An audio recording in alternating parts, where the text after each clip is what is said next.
आदाब, मैं हूं अरबाज अहमद। आप देख रहे हैं अधूरे ख्वाब। आज के इस प्रोग्राम में हमारी टीम पहुंची है सरवाड़। अजमेर के नज़दीक ये छोटा ऐसा इलाका वैसे तो पूरी दुनिया में मशहूर है और दुनिया भर से लोग यहाँ पर पहुँचते हैं, लेकिन खुद सरवाड़ विकास के लिए तरस रहा है। आखिर क्या है सरवाड़ के अधूरे ख्वाब? यहाँ पर किस तरह से लोग तालीम के मामले में पिछड़ रहे हैं? क्यों रोज़गार के यहाँ पर अवसर मुहैया नहीं हो पा रहे हैं? और कौन सी ज़मीनी परेशानियाँ यहाँ पर लोगों को परेशान कर रही हैं? आइए चलते हैं सरवाड़ और आप देखते हैं वहाँ के ज़मीनी हालात।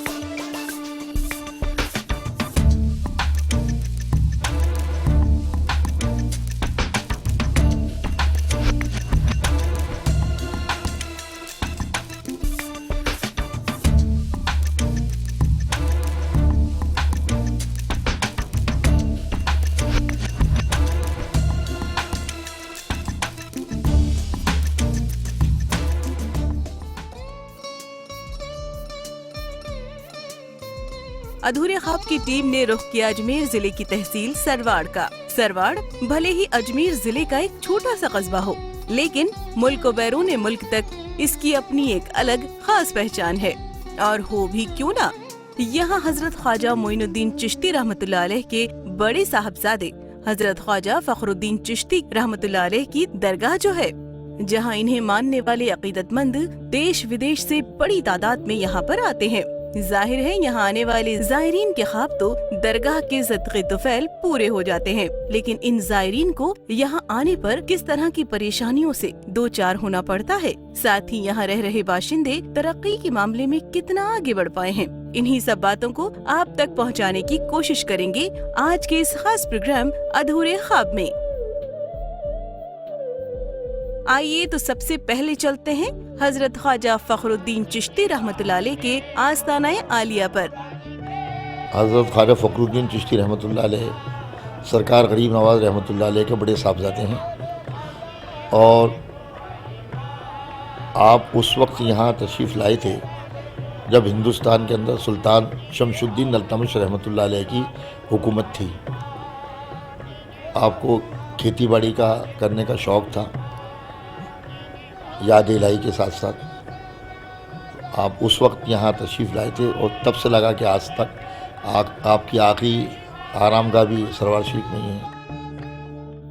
दूर दूर से आए अकीदतमंद आखिर किस तरह अपनी मोहब्बत और अकीदत का इजहार यहाँ पेश करते हैं।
इसी रूहानी माहौल के बीच हमारी टीम पहुंच रही है यहाँ की तालीमी हालात का जायजा लेने एक मदरसे में। सरवाड़ में पिछले कुछ सालों से यहाँ दीनी और दुनियावी तालीम का माहौल तेजी से बदला है।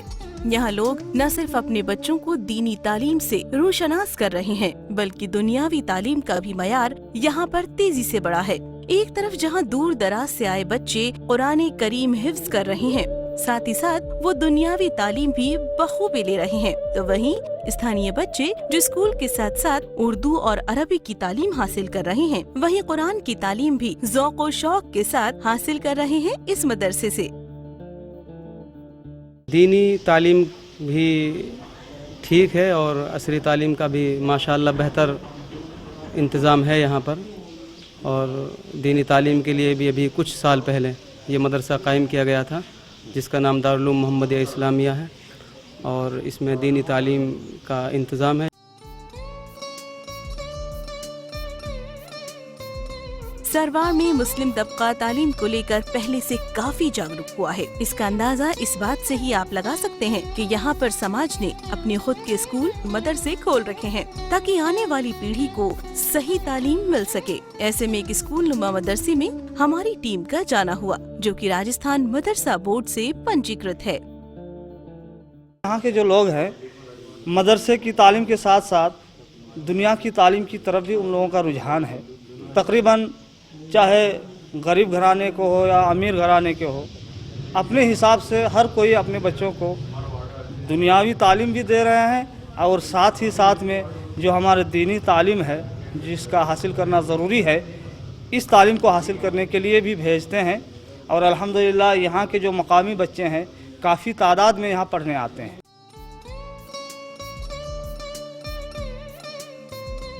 जाहिर है मदरसा बोर्ड से जुड़े इस मदरसे को बोर्ड की जानिब से पैरा टीचर समेत कई सारी सहूलियात मुहैया कराई जा रही हैं। लेकिन फिर भी जिन सहूलियात की यहाँ पर बेहद जरूरत है वो अभी भी शायद इनसे दूर ही हैं। मदरसा बोर्ड से इस मदरसे को 6 पैरा टीचर दिए गए हैं जो कि अपनी जिम्मेदारियों को बखूबी निभा रहे हैं। लेकिन फर्नीचर और किताबें जैसी जरूरी सामानों की कमी भी यहाँ पर साफ तौर पर नजर आती है। मदरसा बोर्ड की जानिब से यहाँ फर्नीचर दिया गया है, लेकिन ये सिर्फ 1 क्लास तक ही महदूद है। बाकी बच्चे आज भी दरी पट्टियों पर बैठने पर मजबूर हैं। मदरसा बोर्ड में थोड़ी सी कमियां हैं। मतलब जो है मुझे सिर्फ बच्चों को बैठने के लिए दरी फर्श मिली है, अभी कंप्यूटर अभी तक मिला नहीं। पाठ्य पुस्तकें अभी तक भी तीसरी से आगे कोई पाठ्य पुस्तक अभी वितरित नहीं हुई है। काफ़ी नया सिलेबस चेंज हुआ है और बच्चों को पढ़ाई में बड़ी दिक्कत आ रही है। अभी तक सरकार की ओर से कोई पाठ्य पुस्तकें उपलब्ध नहीं हुई। मदरसा बोर्ड से जो किताबें आती हैं हमारे, उनकी बहुत ज़्यादा ज़रूरत है। हर सत्र में हमारी क्या है किताबें बहुत कम आती है, तो हमें खुद पर्सनल खर्च उठाकर लाना पड़ता है किताब। बच्चों को तो पूरी बुक्स नहीं मिल पाती है कभी, तो वो चाहते हैं कि पूरी फैसिलिटी के लिए तो पूरी बुक्स मिले ताकि बच्चा पढ़ सके। फर्नीचर सिर्फ 1 ही क्लास में है, बाकी अगर और भी बड़ी क्लासों में भी हो जाए 6, 7, 8 तो अच्छा रहे। मैं गुजारिश करता हूँ मदरसा बोर्ड और गवर्नमेंट से भी कि छोटे बच्चों की तरफ ध्यान देके हमारे जो छोटे बच्चे हैं पहली के, दूसरी के, LKG, UKG के, उनके लिए भी अगर हो सके या उनसे भी आपसे बन पड़े तो उनके लिए भी टेबल वगैरह का इंतजाम कर दे। हमारे दरी पट्टियाँ नहीं है, किताबें नहीं है, पूछती है उनका जवाब पूरा हमको मिलता नहीं है। प्रोग्राम में फिलहाल वक्त हो चला एक ब्रेक का। ब्रेक के बाद हाजिर होंगे तो बात करेंगे कि सरवाड़ में अक़लियत तालीम के मामले में कौन कौन सी परेशानियों का सामना कर रही है। जल्दी ही हाजिर होते हैं इस ब्रेक के बाद।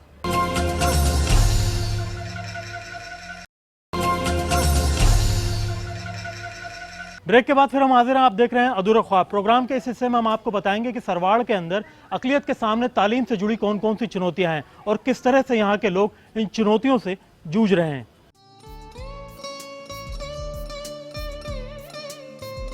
सरवाड़ में बच्चियों की तालीम में भी पहले से काफी इजाफा हुआ है। इसकी वजह है यहाँ महिला कॉलेज का खोला जाना। सरवाड़ से कॉलेज दूर होने से जहाँ कई सारी बच्चियाँ अपनी तालीम बीच में ही छोड़ देती थी, वहीं अब कॉलेज करीब होने की वजह से बच्चियों में तालीम का रुझान हुआ है और इनकी तादाद में खासा इजाफा हुआ है। यहाँ के ज़माने यहाँ पर माहौल अच्छा नहीं है थोड़ा बहुत, तो दूसरे शहर जाने के लिए मना करते हैं पेरेंट्स। यहाँ पर कॉलेज खुल गई तो बहुत अच्छी बात है, यहाँ जा सकते हैं। एजुकेशन में ये हालात देखो, अभी जनता जागरूक हो रही है धीरे धीरे। सब लोग अपने बच्चे और बच्चों को हर आदमी पढ़ा रहा है। अभी आज के जो 15-20 साल पहले जो कंडीशन थी उसके अंदर पढ़ाते नहीं थे बच्चों को, नहीं स्कूल ही भेजते थे, खाली लड़के जाते थे। लेकिन वर्तमान हालात में जैसे नई जनरेशन बच्चे और बच्चियाँ सब पढ़ रहे हैं।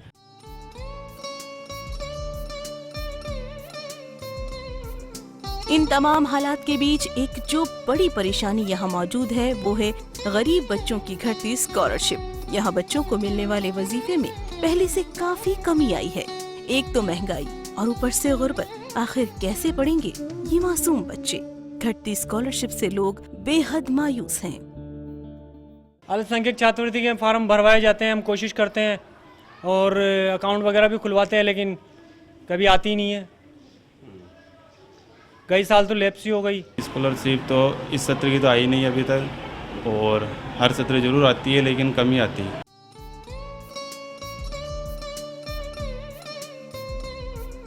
भले यहाँ समाज ने छोटे मोटे स्कूल और मदरसे खोल रखे हैं, लेकिन एक बड़े पेशेवर तालीमी इदारे की कमी यहाँ बड़ी शिद्दत से महसूस की जा रही है। जाहिर है समाज के पास इतने पैसे नहीं है कि वो एक बड़ा इदारा यहाँ पर कायम कर सके। यहाँ मौजूद दरगाह कमेटी इस काम को बखूबी निभा सकती है, जिसे शायद दरगाह कमेटी भी महसूस कर रही है। अगर समाज और दरगाह कमेटी मिलकर इस काम को अंजाम देते हैं तो वो दिन भी दूर नहीं जब यहाँ के हालात और भी बेहतर हो पाएंगे।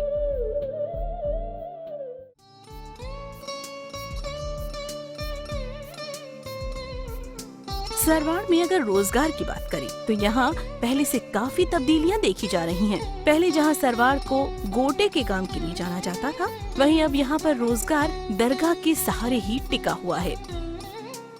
धंधे का बहुत दिक्कत है और यहाँ सिर्फ व्यवस्था एक तो दरगाह के हिसाब से फूलों का काम चलता है और एक गोटा किनारी का काम यहाँ चलता है और रेडीमेड चलने से हमारे यहाँ पे कोई धंधा नहीं है। ज़्यादातर जो रोज़गार है वो सब दरगाह शरीफ में आने वाले ज़ायरीन हज़रात से ही है। बाकी जो काश्तकार हैं हमारे यहाँ के सरवार शरीफ में, उनकी खेती बाड़ी का है, वो कारोबार करते हैं।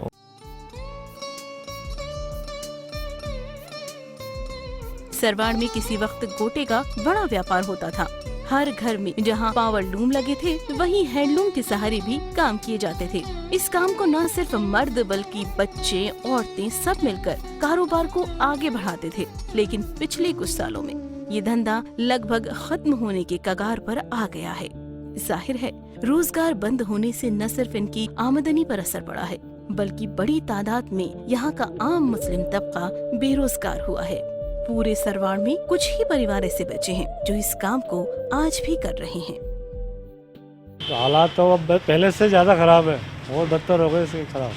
पहले से फिर भी ठीक था इसका धंधे का, अब तो इसमें लाइटें के बहुत ज़्यादा बिल आने लगे पावर लूम से और धंधे में कोई दम नहीं रहा, पहले से ज़्यादा ख़राब हो गया हालात। आगे क्या है, इसकी डिमांड ख़त्म हो गई तो इसलिए यहाँ धंधा कम हो गया। सैकड़ों आदमी बेरोजगार हुए हैं, इससे बहुत परेशानी की हालत है यहाँ मुसलमानों के लिए।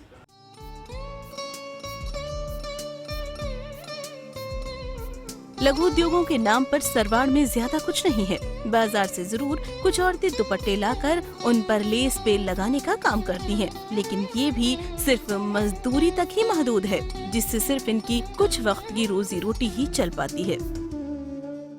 इसमें 3 रुपए देवे, कोई 4 दे दे बस, तो यही करूँ मैं। तो 10 हो गए, सुबह से बैठूँ तो शाम तक, इससे काम चलाऊँ मेरा। ये 5 के है तो क्या नंबर, ये तो ये बनिए दे जाओ हमारे को, वही ले जाओ बेचारा वापस।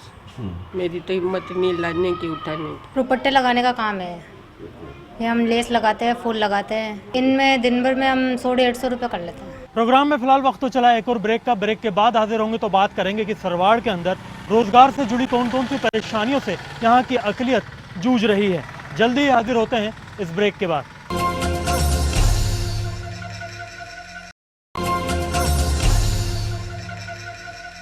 ब्रेक के बाद एक बार फिर हम हाजिर हैं। आप देख रहे हैं अधूरे ख्वाब। प्रोग्राम के इस हिस्से में हम बात करेंगे सरवाड़ के अंदर अकलियत के लिए रोजगार के मामले में। रोजगार से जुड़ी यहाँ पर बहुत सी परेशानियां हैं। पुराने जो दरगाह से जुड़े रोजगार हैं वो तो लोगों के पास मौजूद हैं, लेकिन बदलते वक्त के साथ में रोजगार के नए मौके यहाँ पर लोगों को नहीं मिल पा रहे हैं।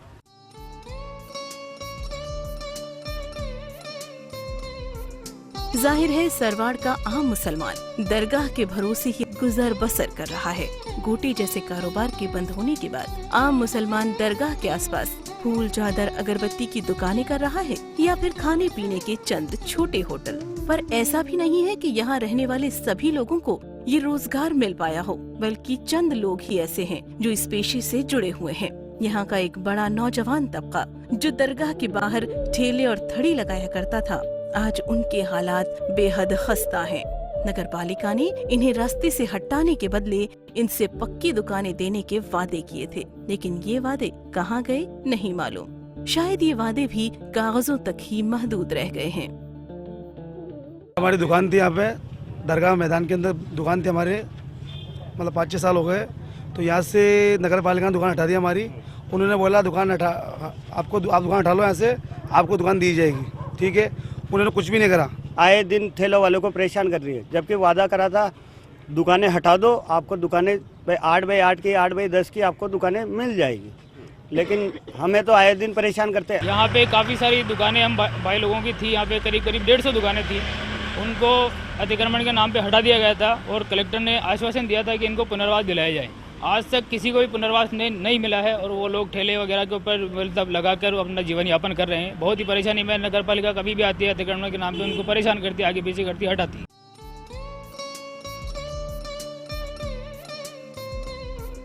सरवाड़ के जमीनी हालात भी ज्यादा ठीक नहीं है। ये और बात है कि पूरे प्रदेश में बारिश और बाढ़ की वजह से सभी जगह पर हालात बेहद खराब ही हैं। लेकिन यहाँ लोगों की शिकायत है कि इनके ये हालात तो हमेशा से ही चले आ रहे हैं। जाहिर है बरसात के दिनों में तो हालात और भी खराब ही होते होंगे। हमारी टीम ने शुरुआत की वार्ड नंबर 1 से। सरवाड़ में 20 वार्ड हैं, जिनमें से करीब 6 वार्ड मुस्लिम मोहल्लों के हैं, जिसमें मुसलमान ही पार्षद हैं। वार्ड नंबर 1 भले ही पूरी तरह से मुस्लिम मोहल्ला न हो, लेकिन यहाँ के हालात बहुत ही खराब हैं। ये जो पानी जमा हुआ है ये हमेशा जमा रहता है या फिर जब बरसात के टाइम में आता है? नहीं, ये हमेशा के लिए ही रहता है, क्योंकि इधर 8-10 घरों का पानी आता है, कोई सदस्य सुनाई नहीं करते। मेरे खुद के भी अपंग बच्चा है, वह हर बार गिर जाता है, बार बार उधर से लाते हैं, इधर आके गिर जाता है, उसका निकलने का कोई यही नहीं है। इसलिए बहुत ज्यादा देखो हमारी नाले में इतनी मच्छर में क्या होते हैं जो घरों में भी घुस रही है। तो यहाँ का पार्षद दीपक सोनी है। हम पूरे वार्डवासी उनके पास कितनी दफ़े निवेदन करके लेके चले गए, उन्होंने भी वार्ड नंबर चेयरमैन को बताया, लेकिन चेयरमैन ये कहता है कि हमें कोई दूसरे आदमी पानी आगे ले जाने नहीं देते। तो सर ये प्रॉब्लम तो नगर पालिका की, हम तो उनसे निवेदन ही कर सकते हैं, लेकिन उन्होंने कोई कदम उठाना ही नहीं चाहा।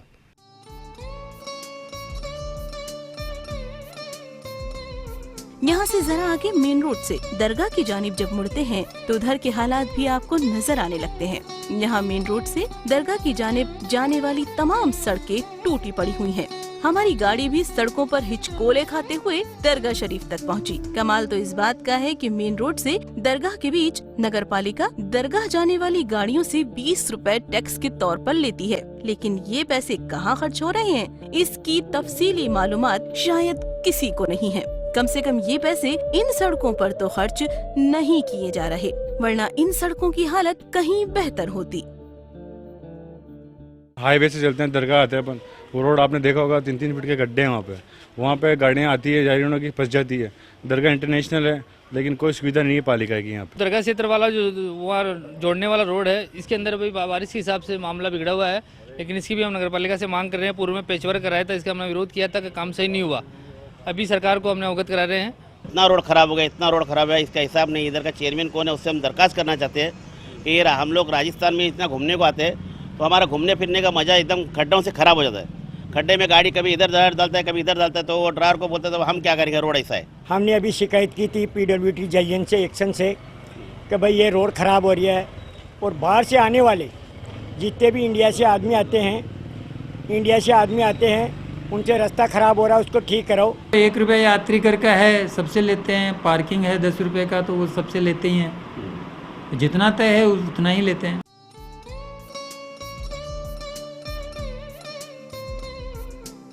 सरवाड़ में अस्पताल के हालात भी आप देख लीजिए।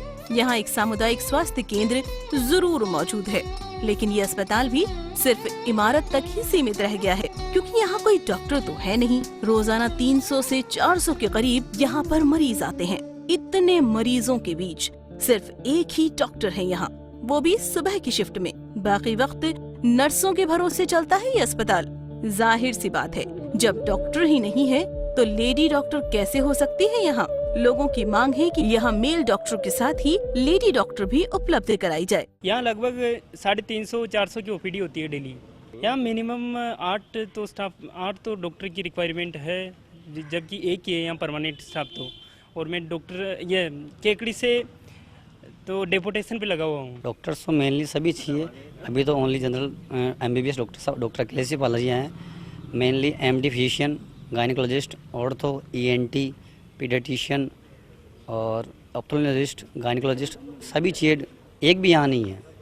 सभी पेशेंट को सफ़र करना पड़ता है, और सभी को छोटी मोटी हो तो केकड़ी, नहीं तो फिर अजमेर हमें रेफ़र करते हैं, जेल अजमेर। हमारे यहाँ मेंस तो डॉक्टर्स की कमी है, नर्सिंग स्टाफ फुल है, काम पूरा नर्सिंग स्टाफ ही करता है। पूरा 6 आवरली ड्यूटियाँ चलती हैं, वो पूरा यहाँ पर हमारे मेंटेन रहता है। डॉक्टर्स की भारी कमी है। यहाँ लेडीज़ डिलीवरी होती है और लेडीज़ डिलीवरी भी जेंट्स डॉक्टर करवाते हैं। तो हम सरकार से डिमांड यही करते हैं, मांग ये करते हैं कि आम जनता का काम हो, लेडीज़ डॉक्टर यहाँ लगाए जाए, जेंट्स डॉक्टर लगाए जाए, ताकि आम जनता को अपने छोटे मोटे जो बीमारियाँ हैं, इलाज है, वो यहीं मिल जाए।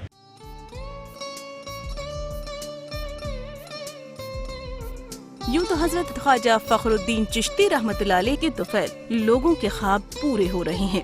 अगर यहाँ प्रशासन और नगर पालिका जरा भी ध्यान दे तो यहाँ के हालात और भी बेहतर हो पाएंगे।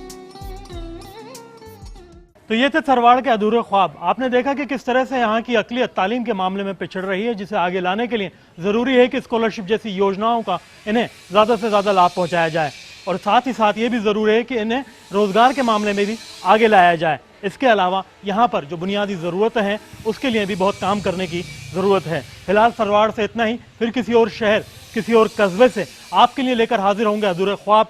तब तक के लिए मुझे और मेरी पूरी टीम को दीजिए इजाज़त। खुदा हाफिज़।